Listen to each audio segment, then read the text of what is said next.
Hello and welcome to my YouTube channel. Today's topic is going to be the important hierarchy of influence factors when it comes to lifting, or what determines your success when lifting the most. What are the things you should put the most work into, and what is the stuff that you can disregard without much negative effects. And as always, I prepared some slides, so let's dig into it. First of all, a small meme as always. I like this one, as many beginners tend to rationalize not training hard and seeking the complexity in lifting and things like supplements and drugs and whatnot, while in reality a big percentage of lifting is really just putting in the effort, training harder than last time. Okay, first of all, the following questions are of importance. First of all, what are all the things that have an influence on lifting success, and how big is the influence? How intuitive or easy are those things to do, and how much willpower do they require? And is it possible to transform them into a habit? And as with many of those factors, they can all make or break your success in the gym. All of them are important, but some are far easier to do than others. Nonetheless, I try to condense them into a small diagram to make it easy for you to understand.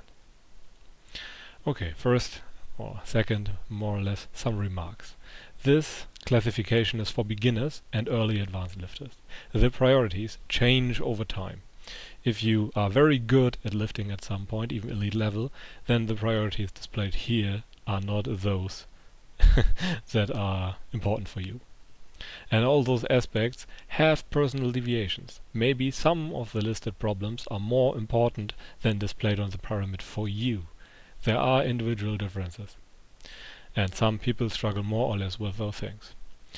And this is designed with the expected value for the broad population in mind. I want to help or explain things for many people at once. But everyone is different to some degree, and no general framework will ever be able to cover all individual differences. And most important aspects often change over time. But let's dig into it. First and foremost, the absolutely most important thing when it comes to any habit really, but also to lifting, is the ability to stay consistent with everything that is related to lifting, especially with the lifting habit itself. And that is obviously the absolutely most important thing. Then comes the technique when it comes to lifting. Many people are very, well, let's say, they want to progress very fast and put little emphasis on the perfect technique or form. But at some point on your lifting journey, that will catch up to you, and you have to learn to do it properly anyway. So it's a very good idea to learn the perfect form from the start, to avoid injury and to avoid stalling in the first place. So if you injure yourself, you are sometimes out of the gym for several months or even years, and some of those things happen to me, so I can speak from experience. And that's not something that you want to happen to you. So your form should be on point, and that's very important, and should be nailed. Once you did that, you can progress to other things. Then comes, in my opinion, training harder. You have to give your body something it can adapt to by growing muscles and getting stronger. And that means that you have to do something more intense than last time.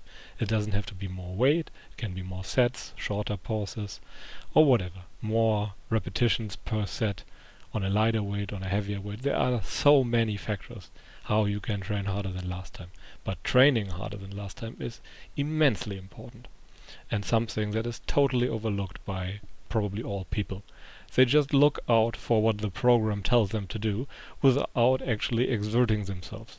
Those programs aren't perfect. You still have to listen to your body to a degree. Does it feel harder than last time? If the answer is yes, you probably did it right. If the answer is I don't know, I just look for the numbers my program tells me to, then you probably run into some problems in the near future. The next most important part is stress or recovery, and how to actually be in an optimal condition for lifting.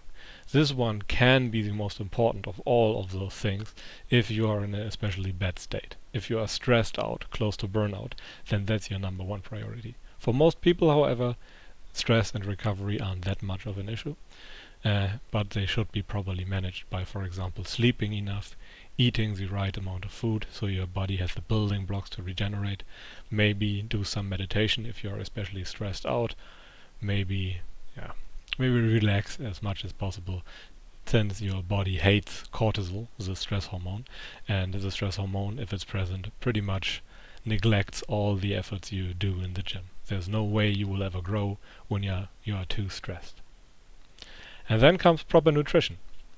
Nutrition is important. You have to eat enough to grow. You have to be in a slight caloric surplus or a very, very small deficit to grow, which is fine. Most people don't have much trouble even when it comes to eating, but some people have a lot of trouble with it. So this is also a mixed point. It depends on the individual. But in general, you have to make sure that your macronutrients especially are on point. You have to get enough protein to grow. You have to get enough calories to grow. The other aspects aren't so important. And it's rather easy to follow good nutrition, as there are many, sources you can follow to get the optimal nutritional information on the internet. And the last one is maybe supplements. And supplements are, for some reason, for many people, the most interesting thing about the sport. You have to invest pretty much no research into them. You can just swallow a pill and be done with it. While in reality, they can be attributed to about 1% of your overall, let's say, success when it comes to lifting. Once you are a very, very advanced individual that weighs 140 kilograms and is a pro bodybuilder, then supplements are very important for you all of a sudden, because you are, when it comes to muscle mass, 4 times a regular human being. You cannot eat that much with normal food. In that case, supplements are very important for you. But if you weigh something in the normal weight range, those things are of no concern for you at all. You can get everything you need from just regular plain food. Supplements are a bonus at best, if you aren't able to get enough protein or something like that. And all the others are very questionable, if anything. Okay. And on average, people struggle the most with the lower layers of this pyramid. Consistency is very, very important. Most people never manage to stick to the gym for more than a month or two. Then they lose interest. After that comes technique. Most people almost never get the technique right, etc. And training hard is, in my opinion, something that many people really struggle with. Okay, so in summary, what are the takeaway points? So first of all, the whole pyramid is obviously very important and can totally block off all your gains. Nevertheless, focus on those things that are most important, namely the basis, if you did not make it a habit already. Make a habit or an automatism out of every layer of the pyramid, starting at the bottom. Stay consistent. You have to make it a habit for that. Then ingrain the perfect form. Then make it a habit to train harder than last time.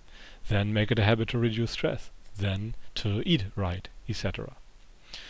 And once something is automatic, consider the next layer of the pyramid. And depending on your personal progress, you will consider something else the most important thing right now. AKA, this pyramid changes over time. The lower layer is always something else depending on your progress. Okay, that's pretty much it for today.